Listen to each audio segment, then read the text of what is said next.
Vous écoutez le podcast Apprendre le dessin avec Yo, épisode numéro 2. J'annonce que cet épisode sera mieux que Star Wars épisode 2. Bienvenue sur le podcast Apprendre le dessin avec Yo.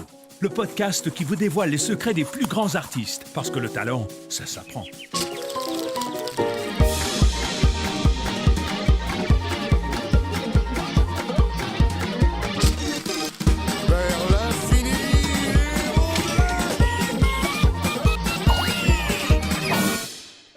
Hey guys, merci d'écouter le deuxième épisode du podcast Apprendre le dessin. J'arrive pas à me faire à l'idée que c'est déjà le deuxième épisode, quoi.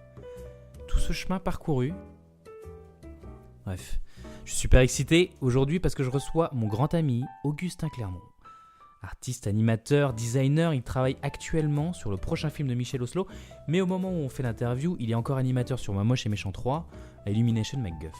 Dans cette interview, on va parler de son parcours, de l'école, de sa formation, mais on va aussi parler de sa vision du dessin et de comment il travaille son style. C'est passionnant. J'espère que ça va vous passionner aussi. Il y a une surprise pour ceux qui écouteront jusqu'au bout. Augustin a un projet auquel il vous propose de participer. Restez à l'écoute pour plus d'infos.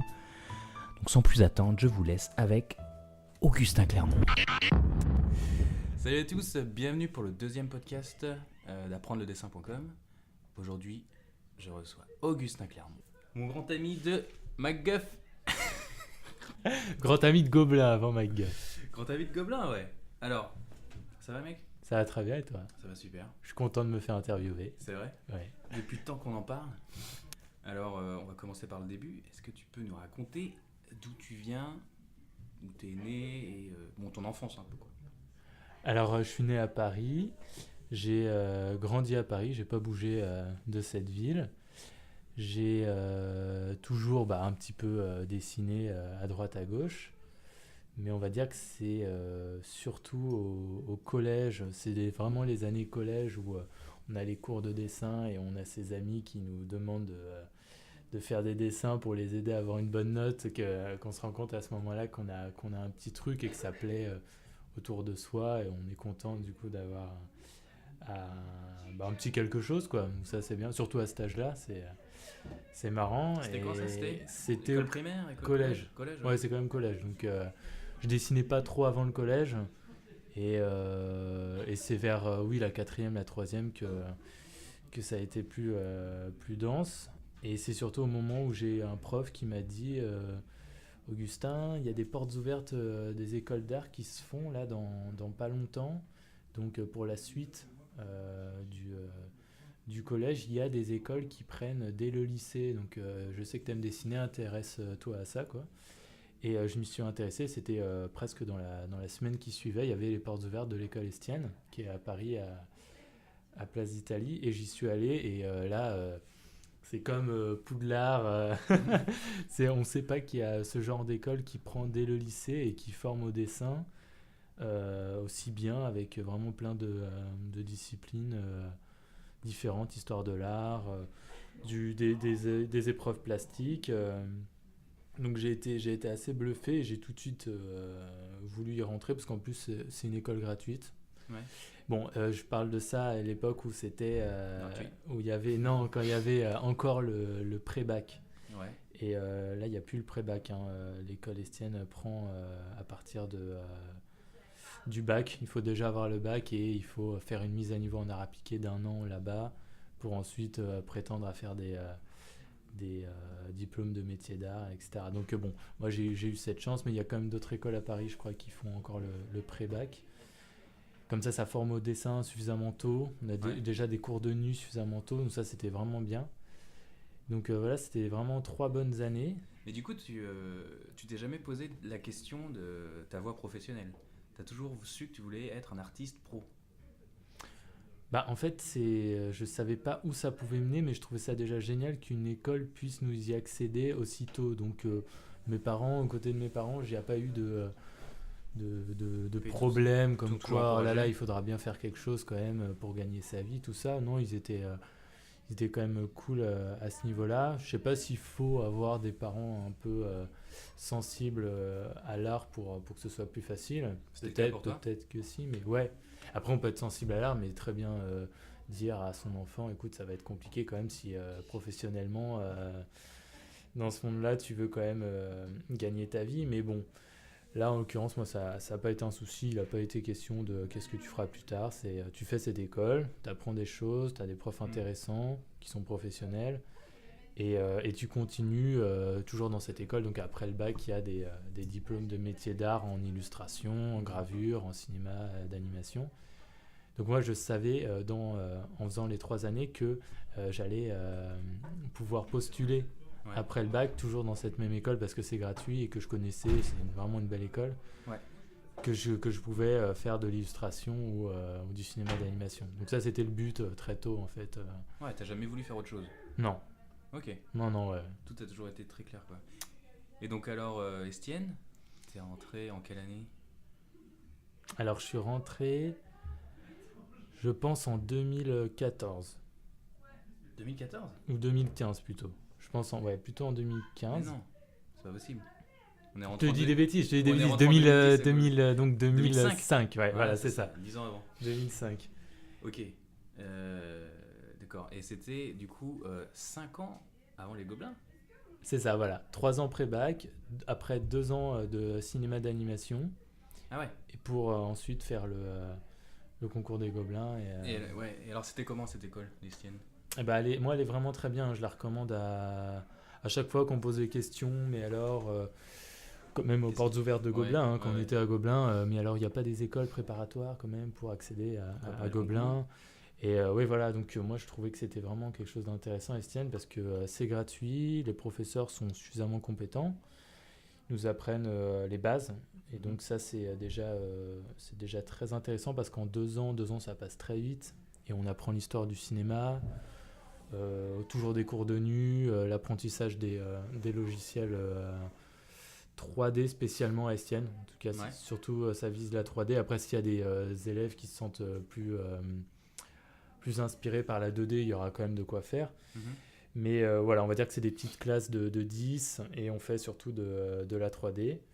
Moi, ça m'intéressait parce que j'avais quand même dans l'optique, arrivé en terminale, d'avoir un métier qui soit dans l'air du temps, entre guillemets. Et du coup, je pariais plus sur du cinéma d'animation, des choses qu'on peut voir au cinéma, en publicité, des choses qui sont vraiment très, très courantes, plutôt que d'illustration pure où on doit faire de la bande dessinée, même si j'adore ça.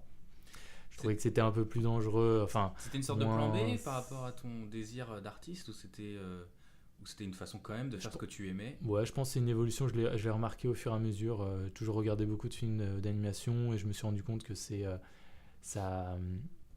même monde. C'est le même monde et que le fait de savoir dessiner, on pouvait accéder ensuite au cinéma d'animation. Donc pour moi, c'était une évolution normale, c'était le bout du... Et puis il y a des allers-retours, c'est-à-dire qu'il y a des va-et-vient entre les deux mondes finalement. Toi, tu continues encore à dessiner C'est ça, voilà, parce que avec Johan, donc on est animateur à MacGuff, donc animateur en 3D, donc on dessine plus à proprement parler sur du papier, ou alors on peut pour faire des petits dessins préparatoires pour appréhender le plan, comment l'animer, etc. Mais c'est plus la même chose qu'à Gobelins. Je crois qu'on peut le dire, franchement, les années Gobelins, c'est les années qui nous manquent parce qu'on avait le temps de dessiner, d'expérimenter des choses sur le papier. Moi, je suis très papier. C'est vrai que j'ai pas de Cintiq, les grandes tablettes où on peut dessiner directement sur l'écran.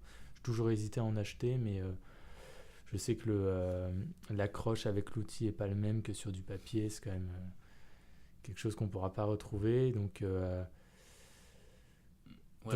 ça, ce qui t'a plu à Gobelins, c'est tout l'aspect anime traditionnel, le papier et quelque chose que tu avais perdu du coup un peu à la fin d'Estienne. C'est ça, parce qu'on avait surtout fait de la 3D, mais quand même dans l'idée, moi je suis quand même plus à l'aise en 3D, et c'est surtout à Gobelins que j'ai appris que le dessin et l'animation, c'est quand même 2 choses différentes. Et ça, c'était un prof qu'on avait eu qui s'appelle Maël Gourmelin, qui est un excellent character designer. Et qui m'a dit, oui, mais alors pourquoi je rencontrais des difficultés quand je faisais mes animations papier? C'est parce que moi, j'avais toujours envie, dès le début d'un mouvement, d'une conception d'une animation, de faire bien mes dessins qui ressemblent vraiment au modèle. En l'occurrence, c'était Tigrou.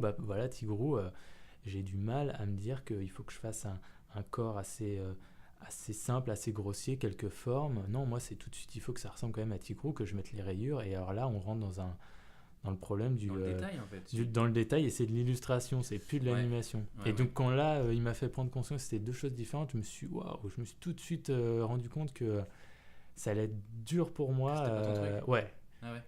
Que j'allais vraiment devoir faire beaucoup plus d'efforts.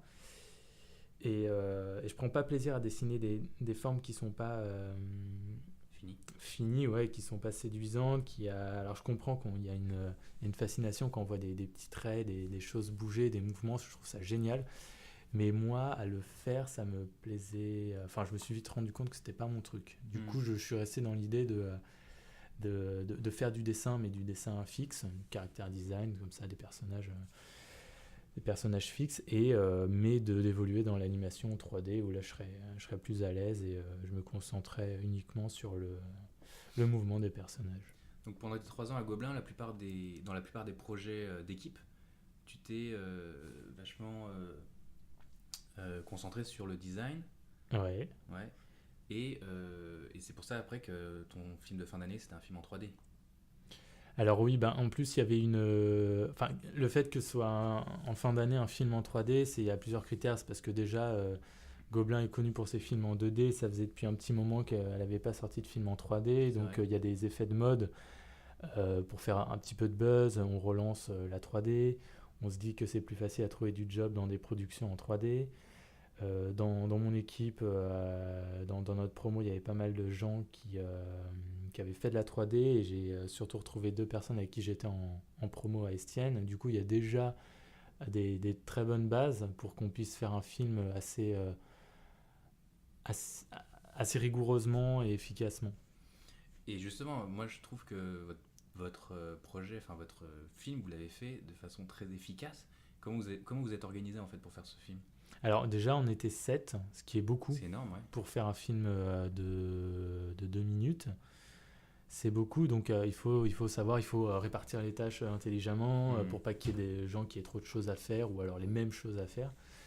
Donc le but, c'était qu'il y ait une personne au décor, une personne qui gérera pas les problèmes, enfin tout ce qui est interface 3D pour qu'on puisse avancer rapidement, le design, le storyboard. Donc une fois que tout ça c'était assez calé, on savait qu'on aimait telle personne dans le groupe pour ses capacités à faire du design plutôt amusant des personnages. Alors vite on profite de son talent pour qu'il apporte sa pierre à l'édifice, etc. Et du coup le fait d'être 7, on peut avoir un projet qui avance rapidement sans trop de problèmes. On fait suffisamment d'allers-retours, on fait des tests de storyboard, des petites cases qui s'enchaînent ou non, on les fait sous forme de cases de BD, on les réagence, on leur change de place pour voir comment le film se déroule, voir le rythme, tout ça. Ouais, donc chacun avait sa place en fait. Ouais, mais chacun avait sa place, même si à la fin il faut bien animer des plans. Du coup, on a tous animés. Presque tous animés, ouais. Il faut qu'on ait une bonne histoire, parce que ça c'est quand même indispensable. Ouais. Ça fait, on peut avoir un film avec une qualité, esthétique moyenne, mais une très bonne histoire, ça passera toujours mieux que l'inverse. Parce qu'aujourd'hui c'est très facile de faire des belles images, mais on n'a plus rien à raconter. Donc on a fait une histoire qui en soi est pas forcément neuve, hein. Mais donc ce film-là, c'est Folle à mort. On l'a fait Folle à mort. En 2013. Ouais. Ça. Mais visible depuis 2014 parce qu'il a été pendant un an un peu tourné dans les festivals. Et donc une fois que l'histoire est mise en place, très vite on se répartit les tâches. Tous on aime dessiner parce qu'on vient de Gobelin, alors tous on va faire un petit peu de design pour inventer les 2 personnages principaux. Ensuite on va décider qu'est-ce qu'on garde. Ça on le décide en fonction du genre du film. Si c'est un genre comique, on va pas prendre des personnages réalistes ou avec des traits qui se prêtent pas au rire et au gag. Du coup on avait Gaspard dans notre équipe qui lui fait du dessin très comique, Gaspard Sumer. Du coup tout ça, voilà, ça on le valide. On a Clément de Ruyter qui est très bon dans les décors, dans les couleurs, pour que ce soit jovial, éclatant. Donc on veut cette dimension dans le film. Et après on enchaîne dans les détails, dans tout ce qui est animation. On prend des références pour faire des films, on prend des références de n'importe où, mais qui puissent nous parler à tous, qu'on soit tous d'accord, et souvent relancer le propos du film. Chaque fois qu'on passe des étapes, on se dit mais alors est-ce que cette étape on la valide vraiment? Est-ce qu'on est tous d'accord par rapport à ce qu'on a dit au début dans le film, qu'on allait faire un film qui soit rigolo, amusant, à connotation sexuelle, sans trop tomber dans les clichés, ou alors si beaucoup, mais assumé, que ce soit pas dérangeant pour le public. Donc à chaque fois, voilà, c'est des explications. Voilà, on s'assure qu'on s'éloigne pas, parce que sinon ce serait trop bête. Si on part d'une histoire courte mais efficace, il faut toujours, par rapport au plan, aux animations qu'il y a à l'intérieur, qu'il y ait un lien avec directement le message du film. Sinon, n'importe quel plan peut sortir de n'importe quel film et il n'y a pas de rapport. Ça, c'est intéressant à travailler. Ok, donc ça, c'était votre film de fin d'études, donc qui a quand même pas mal marché, et vous avez fait pas mal de festivals. Du coup, est-ce que ce film, ça t'a aidé en fait à trouver du travail tout de suite? Je pense que oui, parce qu'alors à Gobelin, à la fin de l'année, on a des entretiens, les professionnels viennent. Surtout, on a un jury de professionnels qui voient nos films. Après, une bande démo, à la sortie d'une école, elle ne se fait pas uniquement avec le film de diplôme, il y a plein d'autres choses dedans, mais c'est quand même une carte de visite, un film de diplôme, ça, c'est sûr. Du coup, c'est Illumination MacGuff qui t'a appelé directement? Alors en fait, le jour des rencontres professionnelles à Gobelin, il y avait déjà des professionnels qui venaient nous voir à nos bureaux individuellement. Et du coup, c'était ce jour-là, je crois que c'était le lendemain du jury, que le patron de MacGuff et sa productrice étaient venus et il m'avait déjà fait une proposition. Et après, tout s'arrange par téléphone, on se met d'accord sur des dates, sur les projets qui sont en cours, qu'est-ce qu'on peut faire. Donc voilà, à ce moment-là, c'était mignon. C'était mignon. Alors, tu as débarqué sur Mignon. Et donc, j'ai débarqué sur Mignon après avoir quitté l'école, un mois de vacances, et hop, sur Mignon. Et alors, tu es arrivé animateur junior, main, direct en sortant de l'école? Ils ont des critères, ils font des paris avec telle ou telle personne qu'on prend à la sortie d'école. On a tant de places pour ce genre de profil, on voit si ça marche ou pas. Mais c'est vrai qu'on est très vite lancé dans le bain. Donc moi, dès le premier jour, voilà, j'avais un Mignon animé, je connaissais rien du tout, je savais pas quelle était leur méthode de production, à quoi ressemblaient vraiment les personnages, quelle était la demande dans le plan de ce que devait faire le Mignon. Mais c'était excitant, c'était vraiment drôle parce qu'on se donne à fond du coup. Et puis on apprend au fur et à mesure les choses à faire, à pas faire, les mauvaises habitudes qu'on a et qu'on n'a pas apprises à Gobelin. Donc en facile 6 mois, j'ai dû apprendre plus qu'en 3 ans à Gobelin parce que c'est sur le terrain. Et ça, tout le monde peut le dire, sur le terrain, on apprend forcément beaucoup plus vite. Ouais, non, mais ça c'est clair que on est contraint à faire avec. Et puis évidemment pendant les stages. Mais à Gobelin, on a quand même eu des excellents intervenants parce qu'ils sont quand même étaient professionnels. Et du coup, tu as bossé sur Mignon, tu as bossé sur Pets, comme des bêtes. Et tu nous racontes un peu ton expérience du coup sur Comme des bêtes et animer des quadrupèdes. Alors c'était pas la même chose que Mignon, parce que Mignon c'était une production qui a duré très longtemps, donc c'était assez étonnant pour une première production en sortie d'école. On arrive et normalement une production dure entre 9 et 10 mois pour un animateur. Et là, j'ai dû bosser 16 mois. Donc, c'est vrai que c'était assez énorme. Moi, je ne connaissais pas, mais je me rendais compte quand même que c'était assez long. Et là, Pets, alors les projets à MacGuff se chevauchent. Du coup, après Mignon, je suis arrivé sur Pets. Le film était déjà commencé depuis un petit moment. Du coup, j'y ai travaillé que 6 mois. Donc, c'était vraiment très différent. Mais l'ambiance était très bien. Le réalisateur était pas français, il était américain. Du coup, il y avait une autre ambiance. C'était original. Et animer des quadrupèdes, c'était aussi nouveau. Mais est-ce qu'il y a un plan en particulier que tu te rappelles, qui est particulièrement fier, que ce soit sur Mignon, sur Pets ou même sur DM3? Alors, ce qui est triste à dire, c'est qu'il y a des plans dont on est fier et qui apparaissent pas dans le film, qui partent parce qu'il y a des problèmes de production, on revoit les choses à la baisse, ou alors il faut changer tel plan, finalement on bazarde 1 mois, 2 mois, 3 mois de travail. Bon, ça on est conscient, on est préparé. Mais sur Mignon, je sais pas, j'ai aimé animer la méchante, je sais plus comment elle s'appelle. Scarlett, elle était assez amusante à faire. Moi j'aime bien tout ce qui est plan avec le visage suffisamment proche, où on sent les petites subtilités, mais ça bon, sera tout. Je pense que tous les animateurs vous le diront, hein, c'est là où on peut performer un peu, plutôt que des plans d'ensemble où on voit des personnages bouger dans tous les sens, même si c'est rigolo. Mais c'est plus reposant et plus professionnel d'avoir un plan avec un personnage, on voit bien son visage, se référer à des films qu'on aime bien, des acteurs qu'on aime bien, pour faire passer des émotions. C'est ça, c'est beaucoup plus facile de faire passer des émotions, de raconter quelque chose en fait. Oui, parce que voilà, le cinéma d'animation, c'est toujours catalogué dans les films pour enfants, ce sont des émotions fictives, vraiment assez superficielles, et quand on peut avoir la chance de bosser sur un plan avec un visage qui est suffisamment proche, et là on va pouvoir explorer plein de petites subtilités dans le visage pour susciter telle ou telle émotion, là on passe à un autre cran, et c'est ça qui est intéressant dans l'animation, parce qu'au final on essaie quand même de recréer ce qu'on peut voir dans les films live avec justement les acteurs et actrices. Ouais. Et alors je reviens un peu sur ce qu'on disait tout à l'heure, finalement moi, qu'à chaque fois que je te vois, que je passe dans le couloir et que je te regarde, t'es toujours en train de dessiner. C'est vrai ça? Ouais.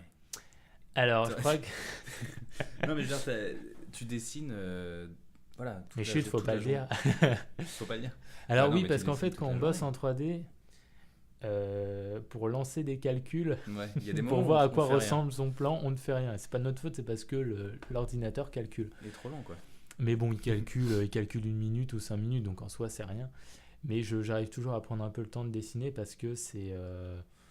j'ai un carnet en face de mon clavier, je peux pas m'empêcher de quand même dessiner, et puis c'est aussi pour se détacher de ce qu'on fait tous les jours, dessiner des choses qui n'ont rien à voir. Donc ça, c'est quand même important. J'essaie de dessiner aussi par rapport au plan que j'ai, des petites pauses, des choses pour m'aider, mais très vite en fait on se fait à la 3D, on commence déjà à faire des mises en place de personnages sans avoir à dessiner, ce qui est peut-être pas très recommandé, parce que souvent on dit qu'il faut bien camper sa pose, bien la dessiner pour après essayer de la retranscrire correctement. Est-ce que tu sens que ton sens du dessin t'aide dans ton boulot d'animateur 3D? Alors, je ne saurais pas me parler pour moi, mais en tout cas, je sais qu'il y a beaucoup de gens à MacGuff qui dessinent pas et qui sont excellents dans les mises en place, dans l'animation. C'est très visuel, c'est bien plus visuel que pas mal de personnes qui dessinent dans le studio. Du coup, je ne sais pas s'il y a un rapport direct. Moi, en tout cas, ce serait peut-être dans le détail. C'est-à-dire que si on voit que tel personnage à telle image du plan, il a une tronche pas très jolie, c'est dû à quoi? C'est dû à certaines lignes qui sont pas très disneyennes entre guillemets, c'est-à-dire qui renvoient pas à des formes douces, concises, séduisantes. Il y a quand même plein de le côté appealing du personnage. Pourquoi si je change juste ces petits détails, le visage n'a rien à voir, c'est parce qu'il communique beaucoup plus. Et pourquoi? Parce que c'est vrai que si je le dessinais, je le verrais bien. La différence entre... si par exemple, effectivement, on a un personnage en 3D avec un visage où on sent qu'il y a peut-être quelque chose qui cloche, ou alors quelque chose que je pourrais améliorer, on va le dessiner. Là, à ce moment-là, oui. Donc peut-être que je dessine plus après, pour corriger, plutôt qu'avant pour anticiper mes pauses. Pour comprendre ce qui ne va pas en fait dans le truc 3D, et pour après le changer. C'est ça, c'est important. D'accord. Et du coup ça veut dire que le dessin c'est ton sens premier quoi. Tu reviens en fait au dessin naturellement, et du coup il y a plus de travail et tout dans ta mise en place 3D. Oui, voilà, je pense que c'est un passage obligatoire, peut-être pas pour tous les plans, parce qu'il y en a où ça nécessite pas trop de justement comme tu disais un côté appealing. Mais pour tout ce qui est détail du visage, là en l'occurrence, moi je fais souvent référence aux films de Disney, bien qu'ils aient souvent, les films de Disney en 3D, je parle bien, bien qu'ils aient souvent les mêmes visages, les mêmes modélisations, il y a quand même travail de la ligne, du rapport entre les yeux, les coins de la bouche. C'est très dessiné. Et c'est des choses qui sont dures à avoir en 3D parce que tous les animateurs ne sont pas forcément proches du dessin, donc ils peuvent avoir la notion de ce qu'est un dessin Disney, des choses bien faites, mais le retranscrire, c'est autre chose. Ouais. Et du coup, quand tu dessines sur ta table ou quand tu dessines pas mal d'observations aussi, qu'est-ce qui se passe dans ta tête? Alors quand je commence un dessin, je me dis jamais voilà ce que je veux faire. Ouais. C'est-à-dire que, mais c'est peut-être parce que je suis aussi blasé de tout le temps faire un peu les mêmes choses, ouais. Mais du coup ça devient ma technique. C'est-à-dire que je commence à faire un visage, souvent je commence par les visages, et je sais pas où je vais, je sais pas si mon personnage il prendra telle place dans la page, est-ce qu'il sera assis, est-ce qu'il sera debout, est-ce qu'il aura un mouvement ample. Je le construis vraiment au fur et à mesure en fonction des lignes. Et si je faisais là un trait léger qui part loin pour ensuite le rendre plus affirmé et recréer une silhouette que j'ai pas encore dessinée, mais je pars souvent de petites habitudes, toujours un visage un peu de 3/4 ou alors totalement de face pour que ce soit symétrique et graphique, et ensuite je vais chercher toutes les possibilités que j'ai pas encore explorées, ouais. Donc que ce soit dans le côté vestimentaire des personnages ou les poses, les disproportions.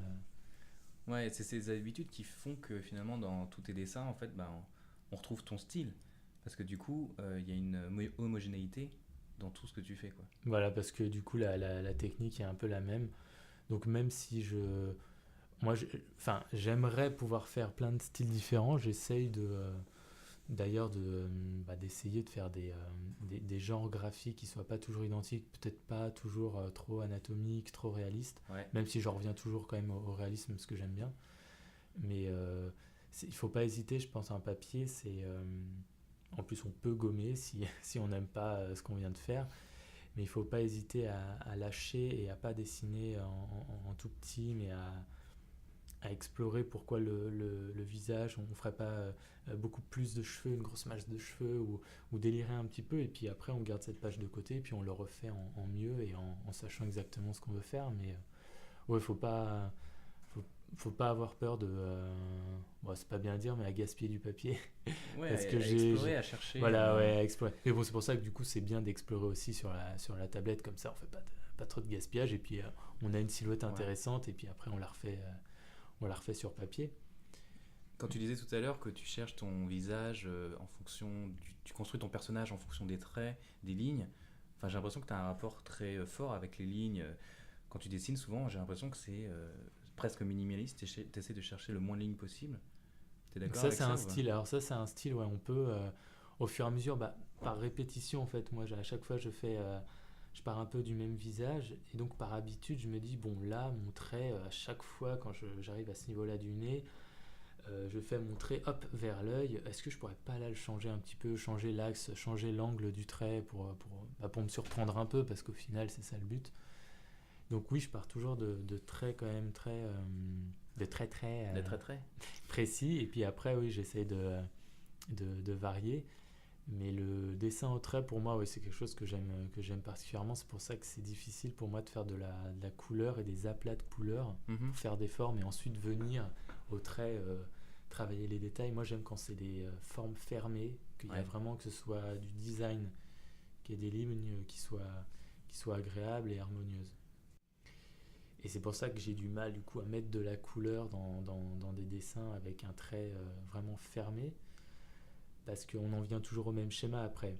C'est-à-dire qu'on a des personnages qui sont au trait, où on a les bras, on a le vêtement qui s'arrête à mi-bras. Bon, on sait qu'on a de la chair à mi-bras, on va mettre de la couleur, sur le vêtement. C'est un peu toujours les mêmes choses. Donc c'est vrai que j'ai du mal à explorer plus à ce niveau-là. En fait, tu te bats toujours contre tes automatismes. Quand tu dessines, à chaque fois, tu t'arrêtes et tu te dis... Voilà, je me bats, mais j'en profite parce que je pars de ça quand même à la base. Tu pars de ça, ce qui donne une uniformité à tous tes dessins. Ouais, et tu travailles sur comment les différencier les uns des autres en même temps. Oui, parce qu'on se rappelle toujours de quand même, surtout si on dessine beaucoup, oh non mais là, ce que tu fais, là, le trait que tu viens de faire, tu l'as fait il y a une semaine, souviens-toi, le dessin, c'était exactement pareil. Donc... surprends-toi, soyons fous. Faisons le trait un peu vers la gauche pour voir. Oh là là, disons que la forme là, elle change, la posture change. Donc là, ok, on a quelque chose de nouveau. Mais ça, c'est dans les moments où je dessine toujours un peu les mêmes dessins. Après, il faut quand même se lâcher.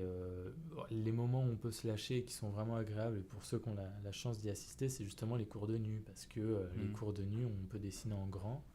En tout cas, il ne faut pas hésiter à prendre des grandes feuilles pour vraiment s'éclater. Si on a 10 minutes pour faire le dessin, et ben, on ne va pas dans le détail. La personne pose devant nous 10 minutes. Et ben, on va peut-être faire 5 dessins de la même pose, mais au moins on l'aura fait avec une énergie dans le poignet différente et on s'ennuiera pas. Ouais. C'est quand même ça la définition du style d'un artiste, c'est-à-dire qu'à la fois chaque dessin peut être complètement différent et en même temps on reconnaît l'artiste entre mille. Ouais, je pense. J'ai jamais réfléchi, mais oui, logiquement c'est ça, ouais. C'est que ce soit artiste dessin, mais ou film ou musique. Oui, avoir des tics entre guillemets, c'est des gimmicks qui font que voilà, tu as toujours un peu un style reconnaissable. Mais après, parce que là tu parles de cinéma, quand moi par exemple je vois des films de grands réals que j'aime bien, qui ont sorti des films il y a 10-20 ans et que je vois leurs films aujourd'hui, et ben je sens qu'ils ont toujours leur style, mais ça colle plus au contexte ou alors au sujet qu'ils abordent. Et du coup, c'est pas forcément une réussite à chaque fois. T'as un exemple ? Les films de Scorsese étaient bien mieux avant, par exemple. Que ceux qu'il fait maintenant ? Voilà, les films de Jarmusch, pareil. Bon, après, là, on s'éloigne peut-être, parce que c'est du cinéma, c'est plus global, et puis c'est une vision de quelqu'un, mais... Non, mais justement, est-ce que du coup, parce qu'on parle souvent musique, ciné, tous les deux, est-ce que t'as des artistes autres que du dessin ou de l'art pictural qui t'inspirent dans ton art ? Alors oui, parce que par exemple, pour m'inspirer, si je sais pas, si j'ai, moi par exemple j'ai un attrait pour l'histoire, les mythes, tout ça. Et donc ils ont souvent été mis au cinéma, en musique aussi. Donc si par exemple je veux dessiner un personnage qui vient de l'Orient, de l'Égypte ancienne, je vais pas hésiter à me mettre de la musique qui correspond pour tout de suite là m'inspirer. Donc oui, en soi, la musique c'est très inspirant pour se mettre déjà dans un monde et te renvoyer des images que tu t'inventes ou que tu as pu voir dans des films et qui ensuite vont t'aider dans ton dessin et dans ce que tu veux faire. Ouais, ça c'est quelque chose que je fais souvent. Mais il y a aussi plein d'artistes de musique qui t'inspirent. Parce que tu as quand même toute une série de dessins de Daft Punk, Justice, Christine and the Queen. Il y a une histoire intéressante avec Christine and the Queen, non ? Tu peux me raconter ? Alors ouais, j'ai fait des dessins... c'est des choses que j'ai toujours aimé un peu faire, faire des portraits de gens, de personnalités. Et qui sont un peu dans le coup, on va dire. Mm-hmm. Et Christine and the Queens, c'est toi, Yon, qui me l'a fait découvrir. Et on a vu son premier concert à Paris. J'ai bien aimé le personnage et je l'ai dessiné d'après photo, mais en mélangeant un peu des styles. Moi, j'aime bien travailler d'après photo et puis après, je change un peu les fringues, je rajoute plus de cheveux ou pas, pour qu'il y ait quelque chose d'amusant. Et je me dis, c'est rigolo, je vais lui envoyer. Je vais lui envoyer sur Instagram. Et ça lui a plu, donc ça m'a fait plaisir. Elle l'a partagé, du coup ça fait un peu de publicité, c'est cool. C'est sympa. Et après j'en ai fait plusieurs. Oui, j'ai fait pour Justice, pour les Daft Punk. Puis t'en as fait un t-shirt aussi de Christine. Et je fais des t-shirts, ouais. Alors ça c'est une mode que je me suis, une mode. Ça date de l'année dernière, ce côté de pas prévoir ce que je vais faire, et voilà, ça vient d'un dessin, j'aime bien telle personne, je vais la dessiner. Si je lui ai envoyé, rien n'est calculé, j'ai pas de mérite en soi, et si je lui ai envoyé, ça lui plaît, ça marche, et pourquoi pas faire des t-shirts. Et tout ça, c'est rigolo parce que ça se fait sur le moment, et je me projette pas, parce que sinon ça me stresserait trop de savoir qu'est-ce qu'il faut en faire maintenant que t'as ci, t'as ça. Du coup, là, je surfe un peu, c'est rigolo. Mais le domaine de la musique, oui, ça me plairait évidemment de faire des pochettes d'albums, de participer à des affiches, à des clips. Alors évidemment, en travaillant dans un studio 7 jours sur 7, 7 jours sur 7, non. Parfois, hein. On y est presque. Là, on y est presque. Mais bon, on ne trouve pas le temps pour toutes ces choses-là. Mais c'est pour ça que là, je vais essayer de prendre un peu de temps pour moi pour réaliser ces projets. Parce que sortie d'école, là, on connaît qu'une chose, pour mon cas, c'est travailler en studio avec des gens qu'on voit tous les jours, avoir son bureau. Ouais. Mais du coup, quand on est artiste, entre guillemets, on ne trouve pas le temps de faire des projets pour soi et du coup de s'accomplir et de s'épanouir personnellement, artistiquement. Donc il y en a que ça gêne peut-être pas, c'est pas un problème, il y a du bon pour tout le monde, tout le monde y trouve son compte, mais moi j'en ai besoin. Ouais. Et je reviens un peu sur les influences, du coup, c'est qui tes influences principales ? Alors je pense que c'est... Il y a 2 artistes que j'aime beaucoup, c'est Klimt et Schiele. Ça, c'est justement des gens qui travaillent beaucoup au trait, surtout Schiele. Et donc, ça m'inspire directement parce que j'aime quelque chose chez eux. Je vais pas forcément essayer de retrouver la même chose dans mon dessin que eux, ce qu'ils exploitent, mais il y a un attrait. Ouais. Donc ça, j'aime bien. Et puis le thème du corps aussi, c'est quelque chose que j'aime beaucoup.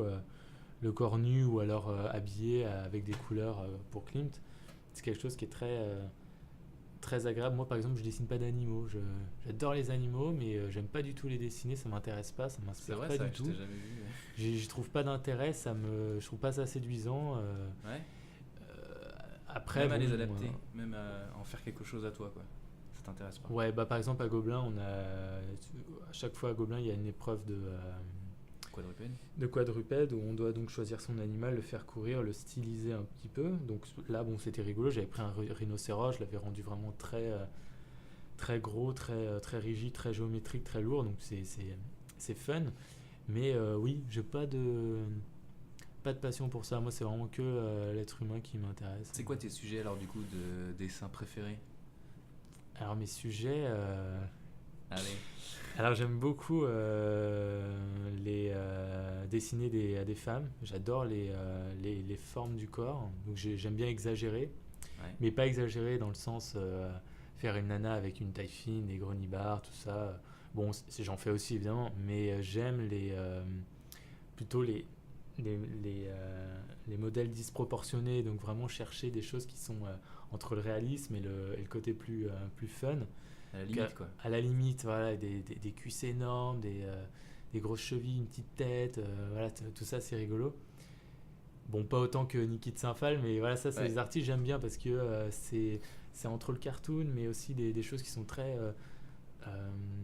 charnelles. Enfin, c'est intéressant, ces choses-là, et que ce soit des artistes féminines ou des hommes qui dessinent ce genre de personnages, j'aime beaucoup. Donc, ça j'aime dessiner. Et j'essaie de travailler un trait qui est assez élégant, entre guillemets, avec des lignes qui soient séduisantes, des choses pas très grossières. Mais bon, c'est quelque chose qui se construit au fur et à mesure. Il y a 5 ans, je faisais des choses très géométriques. Je pensais que ça me plaisait, mais bon, c'est un style vers lequel j'allais. Et puis au fur et à mesure, on se rend compte que par l'exercice, par son dessin, qu'on s'éloigne des choses qu'on avait faites avant. Bon, après, c'est peut-être des modes, peut-être des moments, mais... Et là, tu te rapproches plus de courbes. Voilà, parce que par exemple, Hélène Leroux, que tu as interviewée il n'y a pas longtemps, moi je me souviens qu'à Gobelin, elle m'avait dit « Mais c'est drôle, Augustin, tes dessins, ça ressemble vachement à Robert Vallet. » Et moi, Robert Vallet, je ne connaissais pas du tout. Et elle me montre, et c'est effectivement, Robert Vallet, c'est un type qui fait des dessins très géométriques, très déstructurés, mais en même temps réalistes, parce qu'on reconnaît les personnages, il dessine des personnalités aussi, avec un trait très sombre, épais. Et là, je me dis, c'est génial, c'est ce que j'aimerais faire, c'est la vache, c'est cool. Et du coup, pendant un an, on essaie de faire ça. En plus, il était venu à l'école, donc c'était très drôle, totalement par hasard. Et puis au fur et à mesure, on se détache un peu. Moi, là, ce que je fais, le dessin que je fais aujourd'hui, peut-être que je le ferai plus dans un an. Ouais. Et du coup, c'est pour ça que tu es venu à créer un blog qui s'appelle Hérovision. Un petit coquin. C'est toi le petit coquin. Oui, alors moi, j'aime bien dessiner des... j'aime bien... en fait, je dessine tout le temps un peu la même chose et je manque de lâcher prise ou de dessiner n'importe quoi. Donc des fois, j'aime dessiner des gros sexes masculins vraiment très, très sales. C'est un peu la Bastien Vives. Ouais. Mais pas pour faire genre, c'est juste que ça, je le montre pas en plus. Bon, en tout cas, pas sur Internet. Enfin, il y en a qui le voient au boulot. Mais il y en a qui le voient au boulot, ouais. Mais c'est de très bons amis. Hein.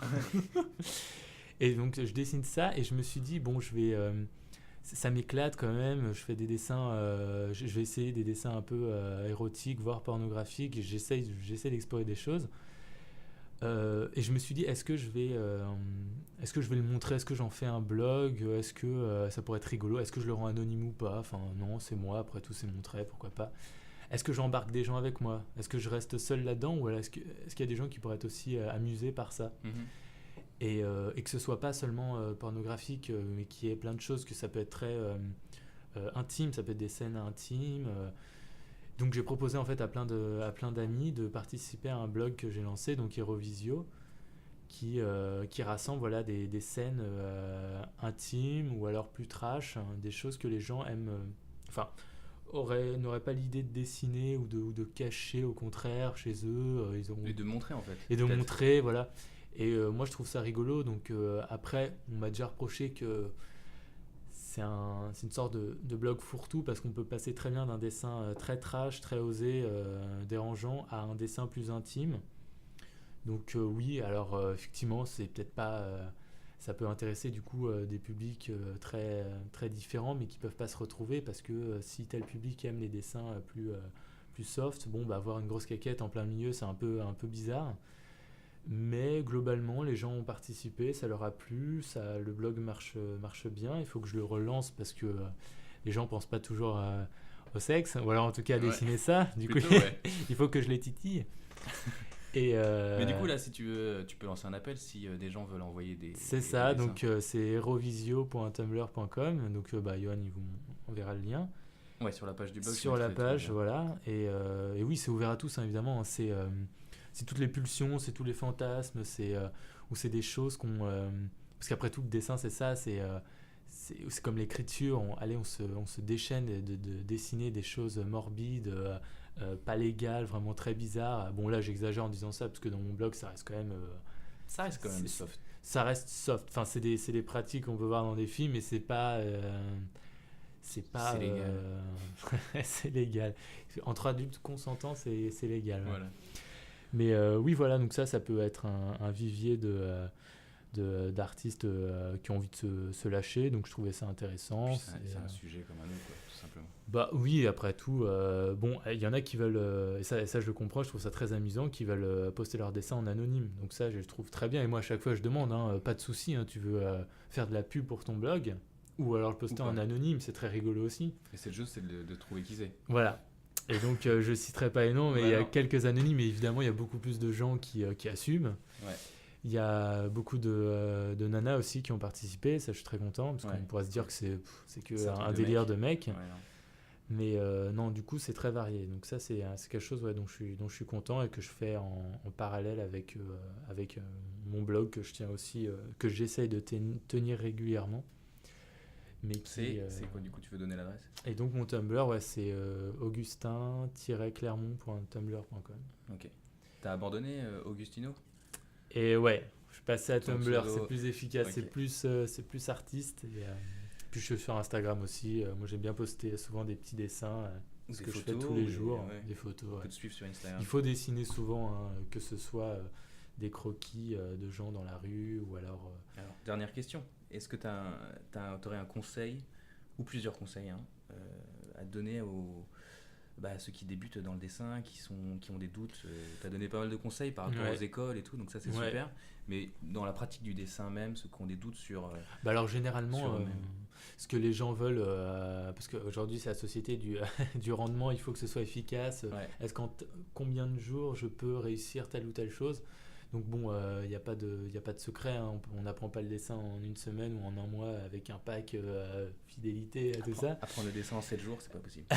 Mais on peut, il y a des épreuves, des exercices à faire. Et surtout, si déjà on repère des lacunes à dessiner telle ou telle chose et des facilités dans d'autres, alors il faut vraiment mettre l'accent sur ces lacunes. Si par exemple... Moi, je me souviens de quand j'étais plus petit, j'ai du mal à dessiner quelqu'un qui est assis parce que son pantalon, j'ai du mal à faire les plis au niveau du genou. Et ben alors, faites une fixation tous les jours dans le métro de gens qui sont assis en fonction du textile du pantalon qu'ils ont. Comment le pantalon tombe au niveau des chevilles, tout ça, moi je trouve ça très rigolo et pas hésiter du coup à sortir un carnet et à faire ça rapidement. Parce que au bout d'un moment, quand on dessine souvent ça, on le restitue facilement sur papier parce qu'on a déjà dessiné ce pli qui est très courant et on remarque surtout que là, Johan il est assis en face de moi, le pli, oui, il est connu parce qu'il y a telle pose qui fait que les plis seront toujours les mêmes, à part si on porte des vêtements pas communs, mais ça, je pense qu'il faut vraiment faire des fixations dans ce qu'on peut voir dans la rue, dans les gens qui sont assis, qui se tiennent d'une certaine manière, et surtout se dessiner soi-même aussi dans le miroir, c'est vachement bien. C'est pas avoir peur en fait d'aller là où on galère. C'est-à-dire que si il y a quelque chose c'est le seul moyen pour pouvoir progresser, parce que sinon on se dira toujours je vais commencer un dessin, je vais faire une nana, voilà, elle a un chapeau, elle a un blouson, elle a son pantalon. Ah mais merde, c'est vrai qu'à chaque fois quand j'arrive au moment de dessiner le pantalon, je merde toujours là-dessus. Bon c'est pas grave, je le fais grosso modo et puis je continue. Ouais, mais alors c'est quelque chose qu'on se répétera toujours dans son dessin. Alors tu as très bien fait le chapeau, c'est quelque chose dans lequel tu es bon. Mais alors dans ce cas-là, voilà, essaye de prendre l'habitude, d'habituer son œil à regarder, surtout qu'en plus on l'a en face de soi. Si on veut dessiner des humains qui sont dans certaines poses, on le voit constamment. On peut demander à son copain, sa copine de se mettre dans telle position, de nous-mêmes dans le miroir, de voir. Mais c'est vrai que l'avant-bras, de telle manière, je me souviens plus comment on le fait ou quoi. Alors regarde bien comment on le fait. Il n'y a pas de secret, le modèle, on l'a devant nous. Donc, j'avais le syndrome à une époque de pas dessiner les mains en fait parce que j'y arrivais pas. C'était et de les mettre dans les poches en fait à chaque fois. Je dis non mais tu sais pas dessiner les mains. Non mais si, mais je les mets dans les poches. Mais si regarde, il y a juste le pouce qui ressort là. Ça. Donc faut pas avoir peur c'est la seule façon de progresser quoi, de travailler sur ce qu'on n'arrive pas à faire, quitte à faire des très mauvais dessins mais recommencer quoi à chaque fois. Mais sans se mettre de pression parce que moi je pense après, c'est ce qui me concerne, mais je pense qu'on acquiert beaucoup plus en regardant qu'en dessinant, parce que c'est un peu ce qu'on nous dit en cours de nu. T'as une personne qui pose devant toi, t'as ton chevalet qui est face à toi, mais un peu de 3/4, et le but, normalement, c'est de plus regarder le modèle que son dessin. Parce que le modèle, tu vois sa ligne de bras, et tu vas essayer de la retranscrire sur papier, mais en regardant de temps en temps ton carnet. Et donc le problème, c'est que souvent les gens ils passent beaucoup plus de temps sur le carnet à bien faire leurs traits et à reculer et à regarder si vraiment ils ont bien fait le dessin, plutôt qu'à regarder le modèle et à un peu vivre la pose du modèle, faire des grandes lignes. Apprendre à dessiner, c'est apprendre à regarder. Ouais, vraiment, moi je pense. C'est quelque chose de très important et c'est franchement pour moi, c'est 80% du boulot, c'est de bien regarder. Parce que si tu essayes de dessiner quelque chose que tu n'as jamais vu, soit tu nous sors un truc super original, donc c'est fun, soit tu te plantes et puis tu vas mieux dessiner telle partie du corps parce que tu l'as plus vu dans le miroir en te regardant le matin, mais faut vraiment bien se regarder, moi je pense. Non, c'est un super conseil. Super. C'est ce que je faisais souvent dans le métro, tu regardes bien les gens. Pourquoi t'aimes cette pose?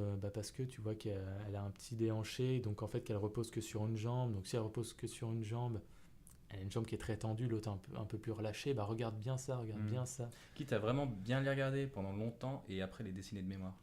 Ouais, ça c'est très bien. Bien dans les yeux pour les mettre mal à l'aise.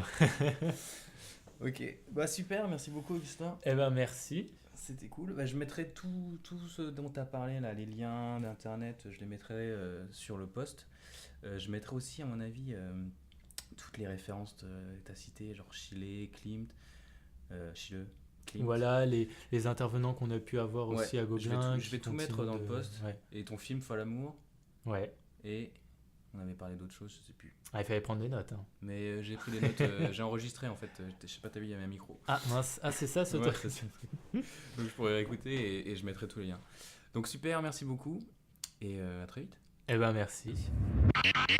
Ok, donc si vous voulez participer au projet d'Augustin, c'est herovisio.tumblr.com. Si vous voulez aller voir son blog personnel, c'est augustin-clermont.tumblr.com. Et si jamais vous voulez suivre sur Instagram, augustin.clermont. D'ailleurs, je suis sur son Instagram à l'instant et je vois qu'il a 666 abonnés. C'est pas génial pour le karma, 666. Donc si vous voulez vous abonner, n'hésitez pas, ça fera du bien à tout le monde. Si vous écoutez sur iTunes, n'hésitez pas à laisser un commentaire. Si vous êtes sur YouTube, le blog, pareil. Dites-moi si vous avez aimé, ce que je pourrais améliorer dans le podcast. Si vous avez des questions que vous voulez que je pose aux artistes dans l'avenir, ça serait super. Je ne manquerai pas de le faire. Ok, donc on a fini pour aujourd'hui. Prenez vos crayons, dessinez. Bye. Merci d'avoir écouté le podcast Apprendre le dessin avec Yo du blog apprendreledessin.com. That's all, folks.